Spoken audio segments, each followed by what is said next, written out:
There has been a terrible mix-up in deciphering the name of a prophet in the Quran by Islamic scholars.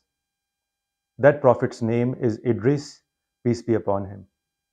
If you have been following my series Quran for non-Muslims, you know the Quran, the Muslim religious book, is in continuity of the Bible in a certain way, and therefore contains many names and stories of biblical prophets. But the names used for those biblical prophets are Arabicized versions of their biblical names, not their original Hebrew names.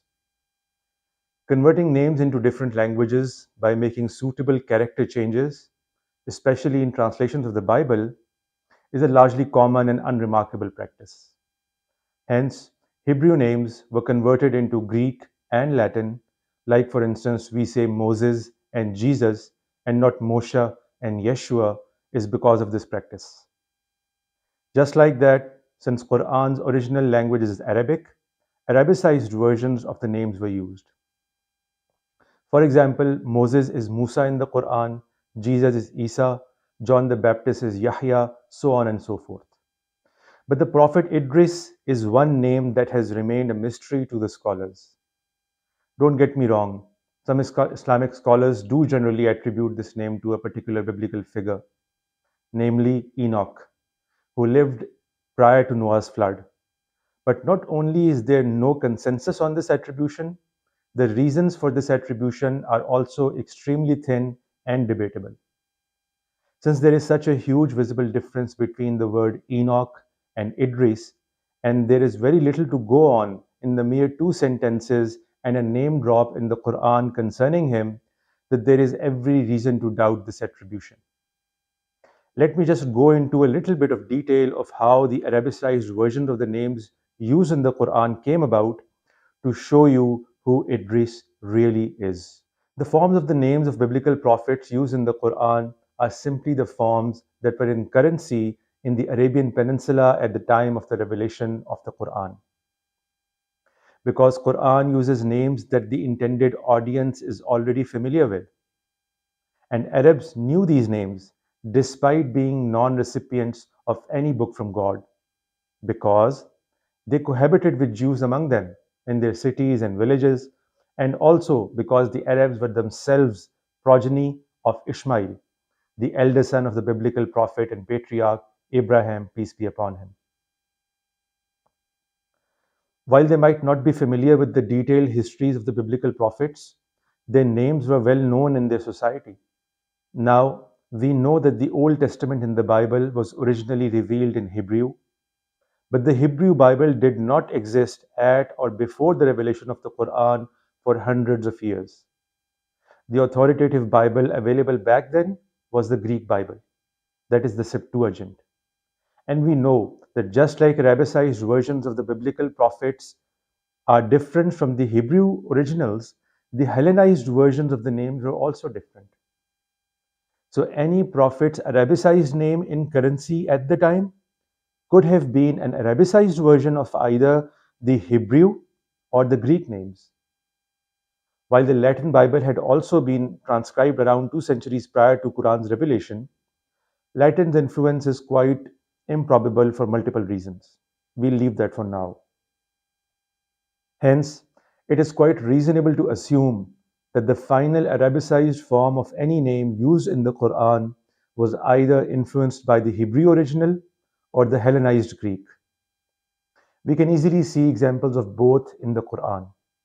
For instance, the Hebrew name is Moshe, whereas the Greek form is Moses. The name used in the Quran is Musa, which clearly seems more influenced by Hebrew than Greek. Similarly, his brother Aaron in Greek is named Aaron, whereas in Hebrew it is Aharun, which in the Quran became Harun. Again, clearly more influenced by Hebrew than Greek. Likewise, there are Greek-influenced names as well. For instance, the prophet Elijah in Hebrew is Eliyahu, but in Greek Bible it is Elias, which in the Quran becomes Elias. Similarly, Jonah in Hebrew is Yonah, which in Greek is Yunus, and in the Quran it is Yunus, which also is clearly more influenced by Greek than Hebrew. The S in the end of names which represents a masculine name in Greek, is usually a dead giveaway of a Greek lineage. Now, by considering these two tributaries, that is Hebrew or Greek, we can find out which person the name Idris points to. We find no similar or remotely similar name in the Hebrew Bible, but in the Greek Bible, there seems to be a clear winner. That person in the Greek Bible is named Esdras, which is a Greco Latin variation of the Hebrew name Ezra.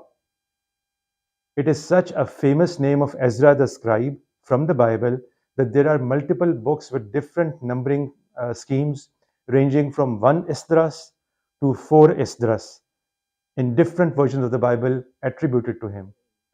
He is considered the second Moses because he restored the law of Moses after the Babylonian exile, led them back from captivity, and established many practices of Judaism practiced to this day.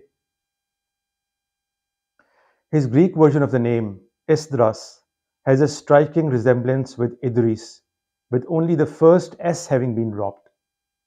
And it has the iconic S ending retained in both Greek and Arabic.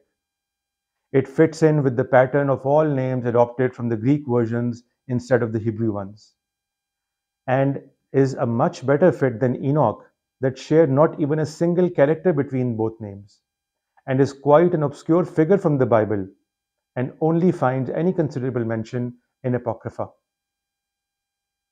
Moreover, Esdras had such a major influence on Judaism that it would seem surprising to not have been mentioned in the Quran in the context of praise or admiration.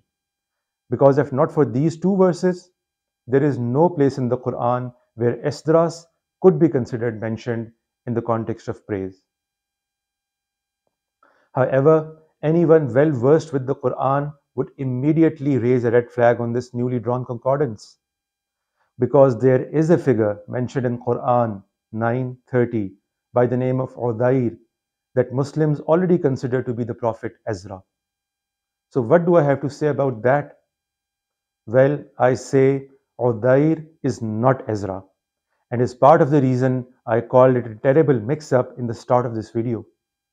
Because considering Udair as Ezra solves nothing and actually raises another problem that has remained unsolved for Muslims to this day. But let me discuss that in a separate video. The takeaway from this video is Idris is Esdras, that is Ezra the scribe, peace be upon him.